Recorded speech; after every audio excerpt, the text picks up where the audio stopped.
Anda kembali di Sindosiang, pemirsa. Ibunda Iwayan Agus Suwartama, Gusti Ayu Apriani, seorang pemuda disabilitas yang menjadi tersangka pemerkosaan mahasiswa di Nusa Tenggara Barat, menyebut pelapor menjebak Agus. Ibunda Agus juga menyebut tidak percaya Agus melakukan tindakan tersebut karena keterbatasan fisiknya.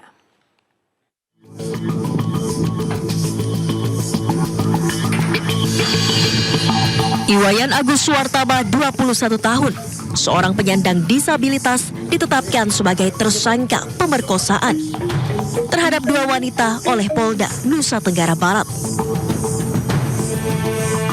Ibu kandung Agus, I Gusti Ayu Apriani, tidak percaya dengan tuduhan tersebut karena selama hidupnya Agus memiliki keterbatasan aktivitas seperti makan dan minum yang harus dibantu. Sementara untuk melepas pakaian saja Agus masih meminta pertolongan orang lain karena keterbatasan fisik. I Gusti Ayu juga menyebut bahwa pelaporlah yang membawa Agus ke tujuan yang tidak sesuai dengan permintaan Agus. Padahal Agus meminta diantar ke kampus. Ibu, kalau antara anak ibu dan juga pelapor ini apakah saling mengenal, Ibu, yang Ibu ketahui? Tidak, dia kenal, Pak. Dia cuma minta tolong, mau minta diantar ke kampus, begitu. Dia baru kenal di Teras Udayana, baru pertama ketemu, dan namanya pun dia tidak tahu, Pak. Anak saya kan minta tolong biar diantar ke kampus, gitu. Tetapi bukan ke kampus, anak saya dibawa, tetapi dibawa ke homestay itu, begitu, Pak. Dia yang menggonceng anak saya, dia yang membayar hotel, homestay itu, begitu. Dia yang bukain baju, semuanya dia, Pak, begitu. Agus juga mengaku bahwa dirinya tidak mengenal pelapor dan baru pertama kali bertemu di kampus.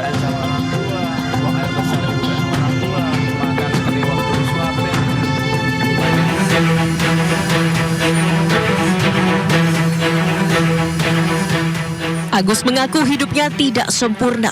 Untuk beraktivitas sehari-hari saja ia kesulitan dan harus meminta bantuan keluarga. Dalam kasus yang menjeratnya ini, Agus meminta bantuan Presiden Republik Indonesia Prabowo Subianto untuk membantunya melepaskan jerat kasus tersebut.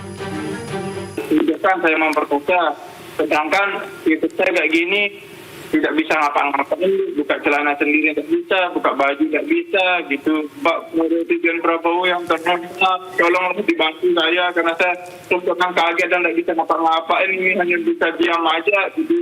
Mohon bagi yang bisa bela Tiang, tolong dibela, gitu. Karena Tiang sangat kaget, Bu, benar sangat hancur, Bu, makanya Tiang sangat tidak bisa kerja, tidak bisa kuliah, tidak bisa kemana-mana, Bu. Sebelumnya Iwayan Agus Suwartama, seorang penyandang disabilitas, ditetapkan sebagai tersangka pemerkosaan terhadap dua wanita. Menurut polisi, peristiwa terjadi di sebuah homestay di wilayah Mataram.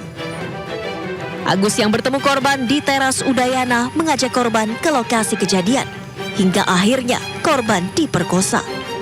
Kan status yang bersangkutan dari saksi menjadi tersangka. Modusnya apa, Bu? Tadi saya sampaikan sebagaimana unsur pasalnya bahwa dia menggerakkan seseorang untuk mau melakukan suatu tindakan yang dia kendaki, sehingga orang kemudian tergerak. Karena kemudian ada unsur menekan suatu kondisi yang kemudian merasa takut sehingga tidak bisa kuasa untuk menolak keinginan yang bersangkutan. Agus dijerat Undang-Undang Tindak Pidana Kekerasan Seksual dalam Pasal 6 Undang-Undang TPKS. Polisi menegaskan penetapan Agus sebagai tersangka sudah sesuai prosedur. Dari Mataram, Nusa Tenggara Barat, Harika Sidi, iNews melaporkan.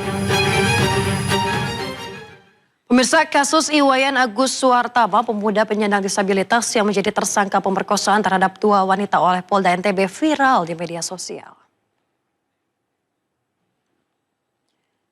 Pemirsa, anggota Komisi 3 DPR RI Ahmad Sahroni berkomentar terkait dengan kasus Iwayan Agus. Dalam unggahannya di sosial media, Sahroni mempertanyakan soal penetapan Agus sebagai tersangka pemerkosaan, padahal Agus merupakan penyandang disabilitas. Selain itu, pemirsa, pengacara kondang Hotman Paris Hutapea juga menyaksikan status tersangka Agus. Hotman bahkan menawarkan diri sebagai kuasa hukum Agus.